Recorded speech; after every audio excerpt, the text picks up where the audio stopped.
জয় রাধে। কেমন আছেন প্রত্যেকে? আশা করি প্রত্যেকে ভালো আছেন। আমরাও ভালো আছি।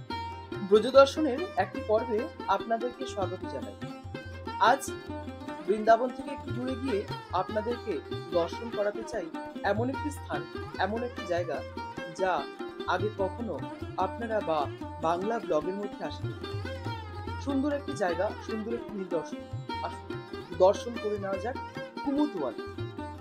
দর্শন করছি আমরা কুমুদবন বিহারী বা কুমুদবনকে। কুমুদ কথার অর্থ হচ্ছেন পদ্মফুলের পরাগ।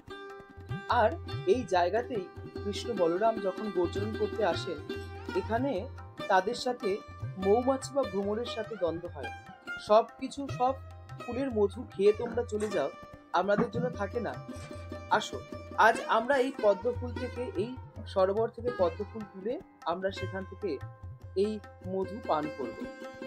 এই সেই সুন্দর নিদর্শন যা কখনো দেখা যায় না বা আগে কখনো আপনারা দেখেননি।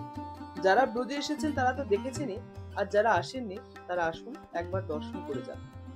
পুষ্পে পুষ্পের ভ্রমর থেকে দ্বন্দ্ব করে এই জায়গার নাম হয়েছে কুমুদবন।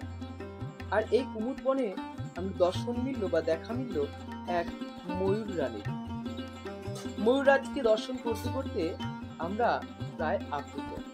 আরেকটি কথা বলি, এই জায়গাতে আমাদের কপিল মুনি তিনি এসে বৃন্দাবনে শ্রী গোবিন্দের ভজন করেছিলেন।